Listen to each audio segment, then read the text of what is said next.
Imagine losing a $200,000 Star Wars Lego collection.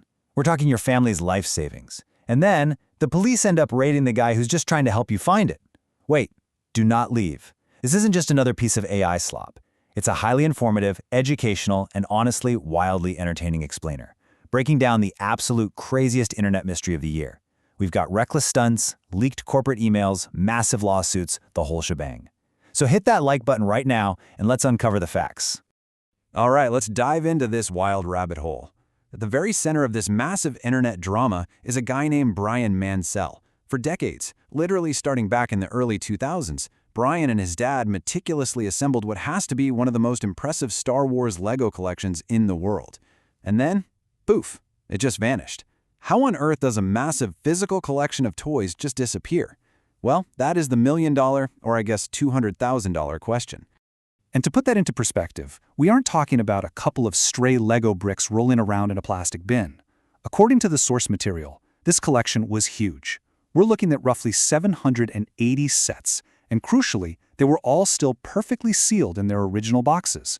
Mansell valued this pristine collection somewhere between $150,000 and $200,000.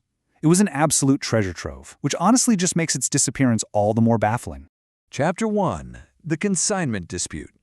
So here's how it started. To sell off this massive collection, Mansell entered into a consignment agreement with a Bricks Minifigs franchise up in Oregon. But then, in November, corporate abruptly repossessed the store. And this is where the narratives just wildly diverge. On one side, you have Mansell claiming that corporate illegally seized all the inventory inside, which included his tagged Lego sets. But on the flip side, Bricks Minifigs corporate claims the franchise owner had heavily defaulted. They say corporate rules strictly prohibit unauthorized consignment deals, meaning they had every legal right to take over the shop. The core of corporate's defense is pretty simple, actually. They're saying when they took over the store, the $200,000 collection simply wasn't there. They claim a point-of-sale audit showed the previous owner had already sold over $50,000 worth of similar inventory, and that other items were locked away in a separate off-site location that corporate never even had access to.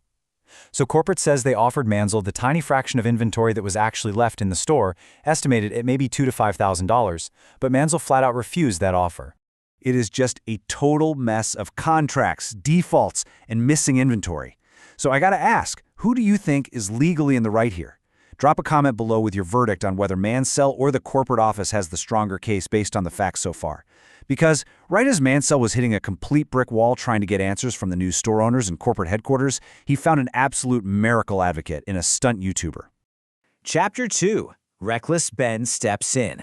When other creators backed away from the legal threats, a YouTuber who goes by Reckless Ben dove in headfirst. He launched this massive viral investigation, and his tactics were just, well, sheer chaos. He didn't just ask polite questions, he rapidly escalated things. I mean, he staged a fake raffle, actually bringing a family to the new franchise to demand a Lego prize. He set up a satirical rival company named We Steal From Old People and literally placed its branding right under the store's official signs. He filed multiple small claims lawsuits. Oh, and he even handed out a fake Guinness World Record award for, quote, most Legos stolen.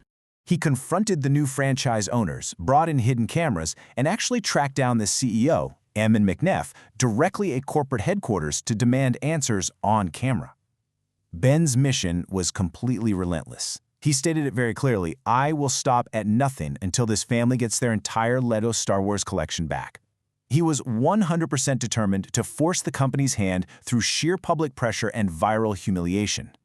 But, as you might guess, poking a massive franchise corporation has massive consequences. If you think this story is wild so far, do me a favor and share this explainer with a friend right now. Seriously, send it to them, because we are officially leaving the realm of internet pranks and entering the realm of SWAT raids. Chapter 3. Arrests and Corporate Leaks.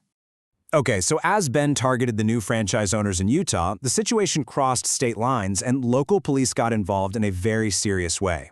Ben was hit with formal trespass warnings at a store in Orem. Then he was cited for stalking and residential targeted picketing in American Fork after showing up at an owner's actual neighborhood. And the whole thing culminated in a judge-approved search warrant where armed police raided Ben's Airbnb. And what were they looking for? According to the warrant, they were literally looking for stolen Legos, all based on a tip from the Airbnb host. Ben immediately fired back with some huge allegations of police corruption. He claimed local Utah police were colluding with the franchise owners to silence him, pointing to redacted body cam footage as his proof of a cover-up. Now, the American Fork Police Department released a statement adamantly denying any collusion. They stated they were simply investigating alleged crimes in their city and were absolutely not taking a side in the civil Lego dispute. But by this point, you know how the internet is. The outrage was already at a boiling point, with people literally demanding FBI intervention. While the internet was basically on fire, Bricks Minifigs corporate was scrambling behind the scenes. Ben actually managed to get his hands on a leaked internal PR email that detailed their crisis management strategy. And it is fascinating. The email pointed out that, based on historical data, there is a typical cycle to online outrage. They instructed their store owners to just wait out the 3 to 7 day heightened noise phase, predicting the whole thing would naturally blow over and decay within a month. After that leak, corporate followed up with a massive official public response. They labeled Ben's videos as a coordinated negative PR attack built on manufactured claims just for clicks and views. They strongly defended their franchisees, stating they would not let an online mob destroy their brand. In fact, they revealed that the viral videos had resulted in store employees and the CEO himself receiving death and bomb threats. They took it so seriously they officially reported those threats to local law enforcement and the FBI. And the battle didn't stop there. It actually spilled over into the creator economy's infrastructure. Corporate's legal team sent a demand to Patreon, attempting to shut down Reckless Ben's funding account by seeking a temporary restraining order. But, in a shocking twist, Patreon's CEO Jheck actually made a public YouTube video directly addressing it. He stated that after a thorough review, Patreon determined that, quote, Bricks and Minifigs can stuff it.